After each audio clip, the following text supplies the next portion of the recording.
Hello dear student, welcome to our channel. आजको हाम्रो भिडियोमा क्लास 11 को इलेक्ट्रोस्टाट्ससँग रिलेटेड हुने सम न्युमेरिकल सल्भ गर्न गइरहेको छौँ। First question 2072 set C old is गोल्डबाट मैले यहाँनिर लिएको छु। जुन क्वेसनमा चाहिँ के भनेको छ, एउटा इलेक्ट्रोनलाई चाहिँ युनिफर्म पोटेन्सियल ग्रेडियन्ट सर्टेन भ्यालुमा मुभ गर्दाखेरि kinetic energy 3.2 into 10⁻−18 joule gain गर्नको लागि कति डिस्टेन्स ट्राभल गर्नुपर्छ। कुनै एउटा इलेक्ट्रोन जसको चार्जलाई हामी ई भनेर रिप्रेजेन्ट गर्छौँ। पोटेन्सियल ग्रेडियन्ट भनेको हामीलाई ई को भ्यालु दिएको छ। इलेक्ट्रिक फिल्ड इन्टेन्सिटीलाई हामी पोटेन्सियल ग्रेडियन्ट पनि भन्छौँ। यसले कति डिस्टेन्स ट्राभल गरेपछि चाहिँ यसको काइनेटिक इनर्जी गेन भनेको 3.2 इन्टु 10⁻−18 जुल हुँदो रहेछ। क्वेसनमा हामीलाई यो सोधेको छ। हामीले यो न्युमेरिकल गर्नुभन्दा अगाडि योसँग रिलेटेड हुने सर्टेन फर्मुला यहाँनिर हेर। हामीलाई थाहा छ कुनै पनि इलेक्ट्रिक फिल्डभित्र इलेक्ट्रोनले एक्सपिरियन्स गर्ने फोर्स, चार्ज पार्टिकलले एक्सपिरियन्स गर्ने फोर्स, इलेक्ट्रोस्ट्याटिक फोर्स एफ निकाल्नु पर्यो भने electrostatic force F E equal to Q into E हुन्छ। इलेक्ट्रिक फिल्डभित्र चार्ज पार्टिकल जसको चार्ज क्यू छ यसले एक्सपिरियन्स गर्ने force F E electrostatic force equal to Q E. Similarly कुनै चार्ज पार्टिकलले इलेक्ट्रिक फिल्डभित्र गेन गर्ने kinetic energy or work done यो निकाल्नु पर्यो भने केई निकाल्ने फर्मुला क्यू इन्टु भी, जहाँ भी भनेको potential difference between this any two point V भनेको, र यहाँ चाहिँ भी पोटेन्सियल डिफरेन्स र ई इलेक्ट्रिक फिल्ड इन्टेन्सिटीको रिलेसन हुन्छ V by D equal to E, जहाँ चाहिँ यो सपोज र एउटा पोइन्ट ए र अर्को पोइन्ट बी छ जसको पोटेन्सियल डिफरेन्स भी छ, पोटेन्सियल डिफरेन्स भी र सेपरेसन डी छ भने यो दुईटा पोइन्टको एक्रसमा जेनेरेट हुने इलेक्ट्रिक फिल्ड इन्टेन्सिटीको भ्यालु भी बाई डी। हामीले यो फर्मुला सुरुमा बुझ्नु पर्यो। अब हामी क्वेसनमा हेर्ने त हामीलाई के दिएको छ फर्स्टमा हेर्ने। जस्तै हामीलाई पोटेन्सियल ग्रेडियन्ट सोलुसनमा लेख्न सक्छौँ। पोटेन्सियल ग्रेडियन्ट भनेको इलेक्ट्रिक फिल्ड इन्टेन्सिटी। अब कुनै बेलामा ग्रेडियन्ट भनेर दिन्छ, युनिटबाट थाहा हुन्छ। यहाँनिर हेऱ्यो भने पनि volt per metre or volt per सेन्टिमिटरमा छ भने इलेक्ट्रिक फिल्ड इन्टेन्सिटीको युनिट हो। झुक्याउन इलेक्ट्रिक फिल्ड इन्टेन्सिटी हामीले कमन ल्याङ्ग्वेजमा यसलाई इलेक्ट्रिक फिल्ड इन्टेन्सिटी भनेर पढेको छौँ। इलेक्ट्रिक फिल्ड इन्टेन्सिटीको भ्यालु क्यापिटल ई जसलाई रिप्रेजेन्ट गर्छौँ क्यापिटल ईले, ई इक्वल टु भ्यालु दिएको छ 200 भोल्ट पर सेन्टिमिटर।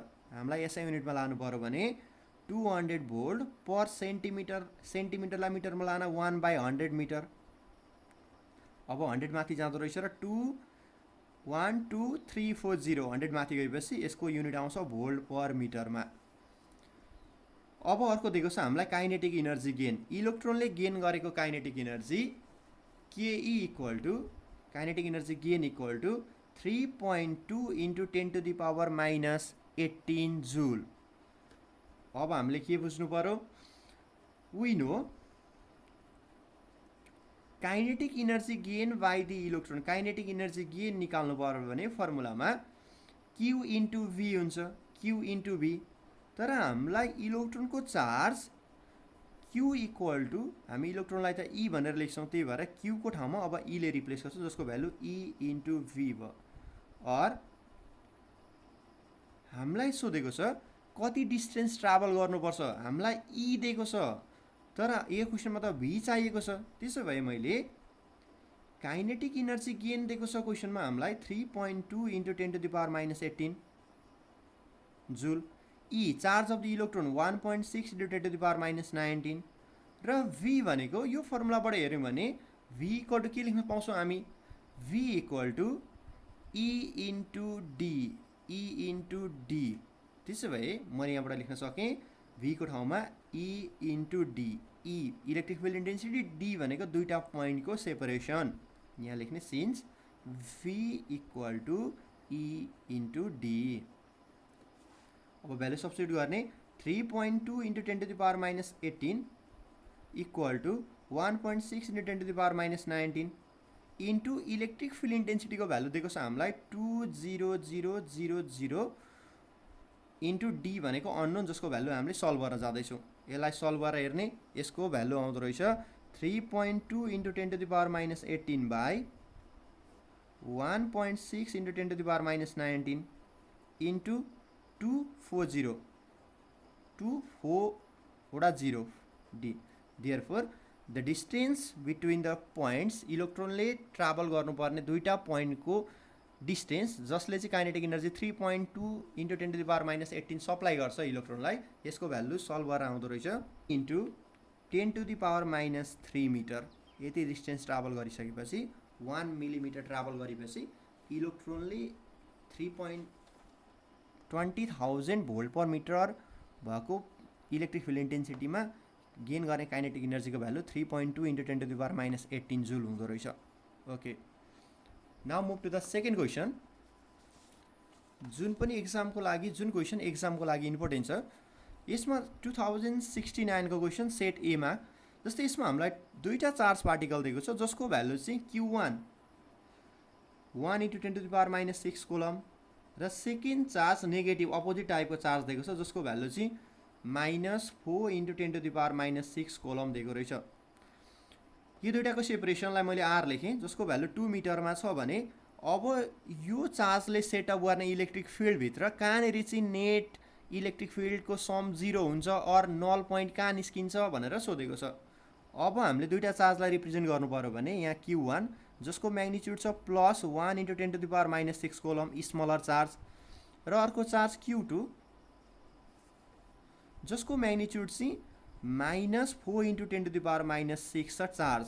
अब यहाँ क्लियर गर्यो भने चार्जको नेचर अपोजिट हो, प्लस चार्ज र माइनस चार्ज, तर म्याग्निट्युड Q2 कै ठुलो छ। Negative charge 4 into 10 to the power minus 6, Q1 1 into 10 to the power minus 6 र दुईटा चार्जको डिफरेन्स सेपरेसन आर को भ्यालु 2 मिटर दिएको रहेछ। यो क्वेसनमा नल पोइन्ट फाइन्ड गर्नुभन्दा अगाडि एउटा जेनरल फर्मुला बुझ्ने, कसरी निकाल्ने नल पोइन्ट। नल पोइन्ट भनेको के हो, जहाँ चाहिँ नेट इलेक्ट्रिक फिल्ड इन्टेन्सिटीको सम 0 हुनुपर्छ, electric field intensity vector quantity. र यो फिल्डभित्र कुनै एउटा पोइन्टमा Q1 ले प्रड्युस गर्ने इलेक्ट्रिक फिल्डको भ्यालु र Q2 ले प्रड्युस गर्ने इलेक्ट्रिक फिल्डको भ्यालु इक्वल र अपोजिट लागेको छ भने नेट इलेक्ट्रिक फिल्डको भ्यालु 0 हुन्छ। त्यसो भए अब इलेक्ट्रिक फिल्ड जुनसुकै पोइन्टमा पनि निक्लिन सक्छ। अब यहाँ जता पनि हुन सक्छ। अब कुन पोइन्टमा इलेक्ट्रिक फिल्डको भ्यालु 0 हुन्छ और नल पोइन्ट कुन डिरेक्सनमा एपियर हुन्छ भन्नको लागि एउटा कमन कन्सेप्ट हामी यहाँ बनाउँछौँ, जहाँ क्लियर गर सपोज र Q1 and Q2 same charge छ भने Q1 र Q2 आइदर पोजिटिभ चार्ज और नेगेटिभ चार्ज बढी हो भने जहिले पनि नल पोइन्ट भनेको दुईटा चार्जको लाइन जोइनिङको बिचमा कतै पर्न सक्छ। जस्तै Q1 यो Q2 यो आइदर बोथ पोजिटिभ और बोथ नेगेटिभ छ भने नल पोइन्ट लाई गर्ने भनेको दुईटा चार्ज बडीलाई जोइन गर्ने जुन लाइन आएको छ यो लाइनको कुनै एउटा पोइन्टमा लाई गर्न सक्छ। जुन चार्ज स्मलर छ त्यसको क्लोजरमा नल पोइन्ट लाई गर्छ। जस्तै Q1 सानो छ, दुईटै पोजिटिभ चार्ज सपोज गरेँ मैले, र Q1 चार्जको म्याग्निट्युड कम छ भने नल पोइन्ट Q1 को क्लोजरमा लाई गर्न सक्छ, मिड पोइन्टदेखि Q1 तिर लाई गर्छ। Q2 सानो छ भने मिड पोइन्टदेखि Q2 को छेउमा लाई गर्न सक्छ, जतिखेर चाहिँ either both have same charge, either positive charge और नेगेटिभ चार्ज। तर कन्डिसन कतिखेर चेन्ज हुन्छ भन्दाखेरि Q1 एन्ड Q2 चाहिँ अपोजिट चार्ज छ भने, आइदर पोजिटिभ नेगेटिभ और नेगेटिभ पोजिटिभ। अपोजिट चार्ज हुँदाखेरि हाम्रो नल पोइन्ट खोज्नको लागि चाहिँ अब हामीले यसमा आइडिया एउटा एप्लाई गर्छौँ। सपोज गर Q1 भन्ने भ्यालु र Q2 भन्ने यहाँनिर छ, दुईटा चार्ज जसको भ्यालु चाहिँ एउटाको चार्ज प्लस अर्कोको चार्ज माइनस छ। ल सपोज गर यसरी नै। अब हामीले नल पोइन्ट भनेको यसको बिचमा कहिले पनि पर्दैन, किनभने मैले एउटा कुनै चार्ज प्लस Q भने टेस्ट चार्ज यहाँ राखेँ भने अब Q1 ले Q लाई लगाउने फोर्स हेर त कता लाग्छ। Q1 ले Q लाई लगाउँछ फोर्स यतातिर रिपल्सन हुन्छ। Q1 ले Q लाई लगाउँछ फोर्स F1 सपोज गर यो डिरेक्सनमा लाग्ने भयो, away from charge. Electric field पनि यतैतिर लाग्छ यो चार्ज Q1 को, र कुनै एनदर चार्ज पार्टिकललाई ल्याएर राख्यो भने पोजिटिभ चार्ज जहिले पनि इलेक्ट्रिक फिल्डको डिरेक्सनमा मुभ गर्छ, त्यो भने फोर्स यतातिर लाग्दो रहेछ। अब Q2 ले Q लाई कता फोर्स लगाउँछ हेर्नु पर्यो भने Q2 को चार्ज नेगेटिभ, Q को चार्ज पोजिटिभ। त्यसो भए चाहिँ यो Q लाई त Q2 ले फेरि आफैतिर तानो, एट्र्याक्सन भयो। अब F1 र F2 सेम डिरेक्सनमा एक्ट गरेको छ भने नेट फोर्स 0 हुने चान्स त हुँदैन। ब्यालेन्सिङ फोर्स आउनको लागि चाहिँ जहिले पनि फोर्सको डाइरेक्सन अपोजिट हुनुपर्छ। त्यसो भए नल पोइन्ट बिचमा आउँदैन भने कता आउँछ भन्दाखेरि आइदर यो चार्जको साइडमा आउनु पर्यो अर यो चार्जको साइडमा आउनुपर्छ। यसलाई मैले एक्सटेन्ड गर्दाखेरि यो लाइन जोइनिङ त एक्सटेन्ड गर्छौँ हामी, आइदर Q2 को साइडमा आउँदो रहेछ, यो लाइन जोइनिङ भन्दा अपोजिटतिर र मिड पोइन्ट भन्दा अबेतिर, र यो Q1 भन्दा यता पनि लाई गर्न सक्छ। अब कता लाई गर्छ भनेर बुझ्नको लागि Q1 र Q2 को म्याग्निट्युडलाई क्लियर गर्ने। सपोज गर चार्जको नेचर जेसुकै होस्, Q1 को भ्यालु Q2 भन्दा सानो छ भने यसको म्याग्निट्युड भन्दा कम छ भने नल पोइन्ट Q1 भन्दा अबेतिर लाग्छ, यतातिर अपोजिट साइडमा। Q1 को भ्यालु Q2 भन्दा सानो छ भने सानो चार्जको बाहिरतिर लाग्दो रहेछ नल पोइन्ट, जतिखेर हामी अपोजिट चार्ज लिन्छौँ। र सपोज गर Q2 को भ्यालु चाहिँ Q1 भन्दा सानो छ भने यतातिर लाई गर्छ। यो हाम्रो जेनरल कन्सेप्ट हो नल पोइन्ट फाइन्ड गर्नको लागि। सपोज गर अब यो क्वेसनमा हेर, जस्ट हामीलाई अपोजिट चार्जेस दिएको छ र म्याग्निट्युड हेर्छौँ भने Q1 को म्याग्निट्युड Q2 को भन्दा सानो छ। सर यहाँ त माइनस छ त भनेको, माइनस त चार्जको लागि माइनस हो यो। त्यसो भए अब नल पोइन्ट भनेको त Q1 भन्दा अबेतिर लाई गर्दो रहेछ यो कन्सेप्टको एकोर्डेन्समा। त्यसो भए मैले यसलाई एक्सटेन्ड गरेँ र यहाँदेखि यो नल पोइन्ट, सपोज गर यो N भन्ने पोइन्टमा नल पोइन्ट छ भने स्मलर चार्जदेखि नल पोइन्टको डिस्टेन्सलाई मैले एक्स सपोज गर्देँ, यो डिस्टेन्स एक्स। Q1 ले प्रोड्युस गर्ने electric field at null point, यो पोइन्टमा निकाल्यौँ भने सपोज गर यसको इलेक्ट्रिक फिल्ड जहिले पनि डिरेक्सन प्लसदेखि माइनसतिर जान्छ, प्लसदेखि अबे। Q1 भनेको पोजिटिभ चार्ज हो, यसले प्रोड्युस गर्ने इलेक्ट्रिक फिल्डको डिरेक्सन यतातिर र यसको म्याग्निट्युडलाई मैले E1 भनेर लेखाएँ। Q2 नेगेटिभ चार्ज बढियो, जसले इलेक्ट्रिक फिल्ड यो नल पोइन्टमा प्रोड्युस गर्ने इलेक्ट्रिक फिल्ड E2 र जसको डाइरेक्सन भनेको चाहिँ आफूतिर तानो, किनभने नेगेटिभ चार्जतिर लाग्छ इलेक्ट्रिक फिल्ड इन्टेन्सिटीको डिरेक्सन E2 यहाँ। अब मैले यो एक्स डिस्टेन्स पर E1 र E2 को भ्यालु निकाल्नु पर्यो भने के लेख्छु? नाउ इलेक्ट्रिक फिल्ड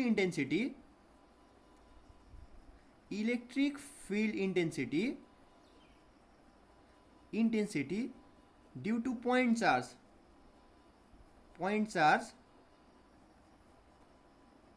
भन्दा पनि हुन्छ, चार्ज स्पियर भन्दा पनि हुन्छ, भ्यालु E को value formula same. Point charge at point N भन्ने पोइन्टमा इलेक्ट्रिक फिल्ड इन्टेन्सिटीको भ्यालु निकाल्नु पर्यो, जसलाई मैले E1 लेखेको छु भने E1 इक्वल टु हामीलाई इलेक्ट्रिक फिल्ड निकाल्ने फर्मुला हो Q/4πε0r², डिस्टेन्सको स्क्वायर।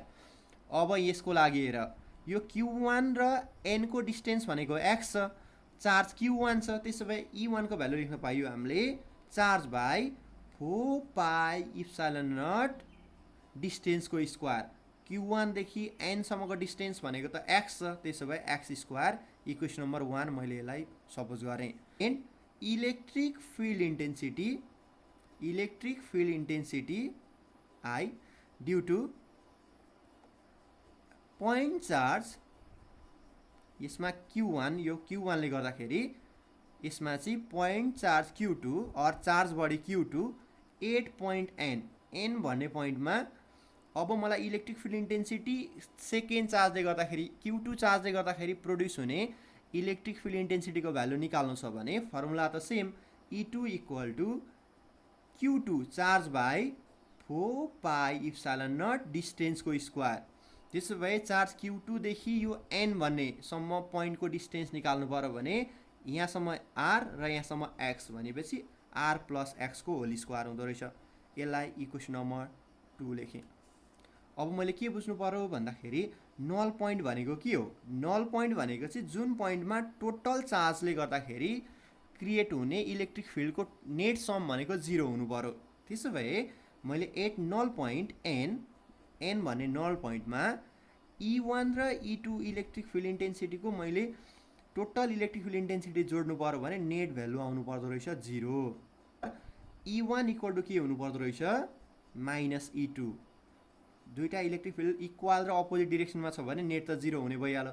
और E1 को भ्यालु यहाँबाट सब्स्टिट्युट गर Q1 by 4 pi epsilon naught X square equation number 1 बाट भ्यालु माइनस E2 को value Q2 by 4 pi epsilon naught R plus X को whole square 4 pi epsilon naught both side में cancel भयो और Q1 1 into 10 to the power minus 6 by x square equal to minus Q2 minus into Q2 को value minus छ minus into minus plus 4 into 10 to the power minus 6 by r plus x को square whole square 10 to the power minus 6 10 to the power minus 6 cancel गर्न पाइहाल्यो or cross multiple गर्ने r plus x को whole square by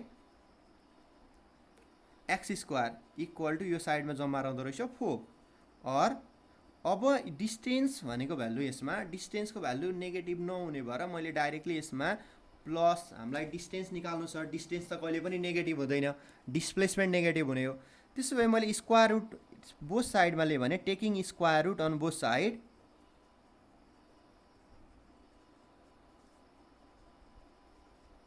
both साइडमा चाहिँ मैले square root लिँदाखेरि यता r plus x by x हुन्छ स्क्वायर क्यान्सल भयो यता चाहिँ 4 को स्क्वायर रुट गर्दाखेरि 2 or r plus x equal to 2x or r plus r equal to 2x minus x equal to x therefore x equal to आउँदो रहेछ r जति r को भ्यालु हामीलाई क्वेसनमा दिएको छ 2 मिटर यो 2 मिटर रहेछ एन्सर त्यसो भए नल पोइन्ट कहाँ आयो भन्दाखेरि चाहिँ 2 metre away from the smaller charge Q1 यो Q1 देखि 2 मिटर अवेतिर 2 मिटर अवे फ्रम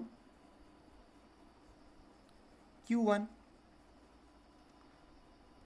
Q1 भन्ने चार्जदेखि 2 मिटर अवेमा नल पोइन्ट एक्जिस्ट गर्दो रहेछ यसरी गर्नु पर्यो हामीले यो न्युमेरिकल अब थर्ड न्युमेरिकलको पालो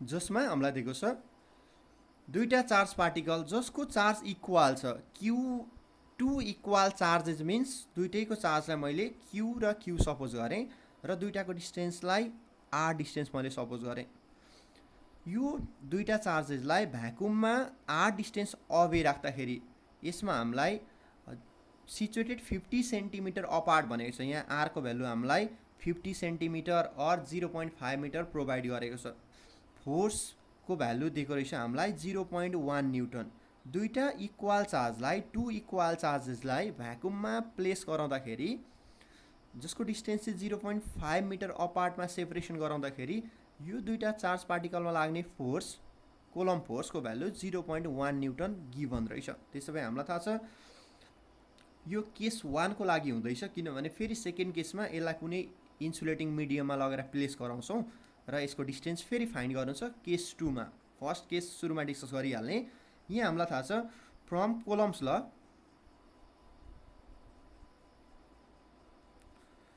force between the two charge particle F equal to 1/4 pi epsilon naught vacuum और एयरमा पर्मिटिभिटी को value epsilon naught into Q1 Q2 by distance को स्क्वायर R स्क्वायर यहाँ हामीलाई दिएको छ force equal to 0.1 newton and 1/4 pi epsilon naught को value 8.85 into 10 to the power minus 12 for vacuum और एयर यसको लागि भ्यालु हुन्छ 8.85 into 10 to the power minus 12 into charge Q1 Q2 equal छ त्यही भएर Q square by distance R equal to दिएको छ 0.5 that's why 0.5 square 0.1 equal to 1/4 pi epsilon naught को भ्यालु यसलाई सल्भ गर्यो भने डाइरेक्ट आउँछ 9 इन्टु 10 टू द पावर 9 यो चाहिँ डाइरेक्टली तिमीले सम्झिँदा पनि हुन्छ 1/4 पाई इप्सिलोन नट को भ्यालु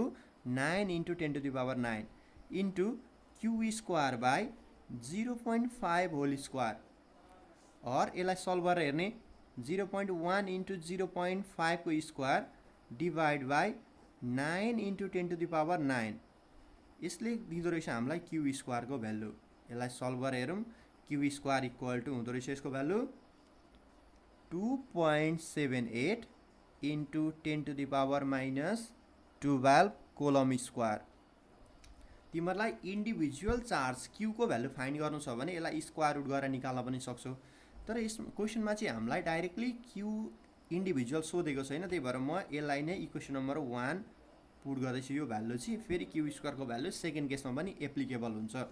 अब सेकेन्ड केसको लागि यहाँनिर हेर्ने अब के भनेको छ भन्दाखेरि अब यो दुईटा चार्ज Q1 र Q2 भनेको same charge Q and Q both having equal magnitude now placed in a insulating medium having the dielectric constant of 10। अब कुनै एउटा मिडियममा हामीले इन्सर्ट गरेछौँ, यसलाई प्लेस गरायौँ, जहाँ चाहिँ यसको के को भ्यालु डाइइलेक्ट्रिक कन्स्ट्यान्टको भ्यालु 10 छ। अब क्वेसनमा डाइरेक्टली त भनेको छैन, तर हामीलाई क्वेसनमा डिस्टेन्स सोधेको छ। अब डिस्टेन्स कति हुनुपर्छ भनेर सोधो। अब डिस्टेन्स सेम चार्ज छ। अब क्वेसनमा डिस्टेन्स सोधो भनेको क्वेसनमा के सोधेको रहेछ भन्दाखेरि अब फेरि यो दुईटा चार्ज पार्टिकलमा लाग्ने फोर्स 0.1 न्युटन नै, अघि अगाडिको केसमा जति लागेको थियो त्यति नै चार्ज यसमा प्रोड्युस हुनको लागि अब इन्सुलेटिङ मिडियममा इनरको डिस्टेन्स कति राख्नुपर्छ भनेर सोधेको छ। तिमीले के बुझ्ने भन्दा कुनै पनि इन्सुलेटिङ मिडियमको डाइइलेक्ट्रिक्सको भ्यालु जति बढ्छ त्यति नै चार्ज पार्टिकलबाट निस्केको इलेक्ट्रिक लाइन्स अफ फोर्सको इन्टरेक्सनलाई घटाउँछ, यसलाई पास हुन ब्लक गर्छ। त्यसो भए दुईटा चार्ज पार्टिकलमा जति कम इन्टरेक्सन हुन्छ, इलेक्ट्रिक लाइन्स अफ फोर्सहरू इन्टरसेक्ट गर्छ, त्यति नै कम फोर्स लाग्छ। त्यसो भए डाइइलेक्ट्रिक कन्स्ट्यान्ट भनेको एयरले जति इन्सुलेट गर्न सक्छ इलेक्ट्रिक लाइन्सलाई त्योभन्दा यो मिडियमले 10 टाइम्सले बढी इन्सुलेट गर्दो रहेछ। यसको मिनिङ फोर्स त्यति नै, इन्टरेक्सन त्यति नै टाइम्सले घट्यो, फोर्स त्यति नै टाइम्सले डिक्रिज हुँदो रहेछ। तर हामीलाई केस 2 मा पनि फोर्स सेम मेन्टेन गर्नु छ। केस 2 मा when charged particles are kept in a medium, kept in a insulating medium, insulating medium मा राख्यौं भने चाहिँ जसको इन्सुलेटिङ मिडियम जसको डाइइलेक्ट्रिक कन्स्ट्यान्टको भ्यालु चाहिँ दिएको छ हामीलाई, के को भ्यालु दिएको छ 10। यसमा राख्दाखेरि अब हामीले सेम डिस्टेन्समा राख्यौं भने त फोर्स त डेफिनेटली गर्छ। हामीलाई निकाल्न थाहा छ force F = 1/4 pi epsilon m आउँछ मिडियमको लागि, एयर र भ्याकुममा नट र मिडियममा m, Q1 Q2 बाई डिस्टेन्सको स्क्वायर और r स्क्वायर लेख्दै मैले यसमा। अब बुझ्नु पर्यो कि कुनै पनि इन्सुलेटिङ मिडियमको पर्मिटिभिटीको भ्यालु एयरको भन्दा धेरै हुन्छ भने फोर्स त डिक्रिज हुँदो रहेछ। अब मैले केस 1 को जति फोर्स 0.1 न्युटन नै एचिभ गर्नु छ भने सेम चार्जबाट, चार्ज चेन्ज भएको छैन, चार्ज सेम छ भने अब पर्मिटिभिटी बढ्यो भने डिस्टेन्स घटाउनु पर्यो, किनभने मलाई फोर्स केस 1 को जति नै बनाउनु छ। त्यसो भए यहाँनिर यो इक्वेसन लेखौँ हामीले 1/4 पाई इप्सिलन m भनेको k टाइम्स इप्सिलन नट हुन्छ, किनभने कुनै पनि मिडियमको पर्मिटिभिटी, रिलेटिभ पर्मिटिभिटी और डाइइलेक्ट्रिक कन्स्ट्यान्ट के भनेको permittivity of that medium by permittivity of air. Q1 Q2 Q square भयो, Q1 Q2 इक्वल छ, यसमा पनि सेम चार्जलाई राखेको छ र अहिलेको कन्डिसनमा सेम फोर्स 0.1 न्युटन नै गेन गर्नको लागि यो दुईटाको डिस्टेन्सलाई चाहिँ मैले डिक्रिज गराएर अहिले न्यू डिस्टेन्स r' मा राखेको छु। सर डिक्रिज नै किन गर्नु पर्यो, इन्क्रिज किन गर्दा भएन भन्दाखेरि मिडियमको इन्सुलेसन बढ्यो भने त सेम फोर्स गेन गर्नको लागि, सेम चार्जबाट सेम फोर्स गेन गर्नको लागि EM को भ्यालु बढ्छ भने त डिस्टेन्सको भ्यालु घटाउनु पर्यो, अनि पो फोर्सलाई इक्वल बनाउन सक्छौँ त। त्यसो भए अहिले चाहिँ Q स्क्वायर र न्यू डिस्टेन्स चाहिँ r' छ भने r' को स्क्वायर हुने भयो। अहिले चाहिँ दुईटा चार्जको डिफरेन्स सेपरेसन r लाई r' सपोज गरेको छु। यहाँबाट फोर्सको भ्यालु अगाडिको जति नै 0.1 सपोज गर्ने, 1/4 पाई के को भ्यालु दिएको छ हामीलाई 10 इन्टु इप्सिलन नट भनेको अघिको जति नै 8.85 into 10⁻² into Q square. Q भनेको इक्वेसन नम्बर 1 बाट हेर्न सक्छौँ, जसको value 2.78 into 10⁻², 2.78 into 10⁻² by new distance को स्क्वायर r' को square which is unknown for now, or 0.1 equal to 4 pi epsilon naught, 4 pi epsilon naught 9 into 10⁹ by 10 into 2.78 into 10⁻² by r' square. अब यसलाई हेर्ने यो 0.1 into 10 divide by 9 into 10 to the power 9 अझै यसलाई पनि तल ल्याइदिने into 2.78 into 10 to the power -12 यसको होल भ्यालुले दिँदो रहेछ हामीलाई 1 बाई आर ड्यासको square 0.1 into 10 1 by 9 into 10 to the power 9 into 2.78 10 to the power -12 which is equal to 0.02502 this much okay लेख्दा हुन्छ equal to 1 by r dash को square or r dash square equal to 0.025 or r dash equal to square root of answer which is equal to 0.158 meter अहिले same charge पार्टिकललाई dielectric constant 10 भएको मिडियममा equal force receive गर्नु छ भने चाहिँ हामीले डिस्टेन्सलाई 50 सेन्टिमिटरदेखि decrease गराएर 0.58 metre राख्नुपर्ने रहेछ। आई होप यो 3 वटा न्युमेरिकल तिमीहरूले इलेक्ट्रोस्ट्याटसँग रिलेटेड बुझ्यो होला। अब अरू पनि क्वेसन यस्तै क्वेसन छ भने चाहिँ तिमीहरूले फेरि कन्ट्याक्ट गर्न सक्छौ। अहिलेको लागि बाई बाई।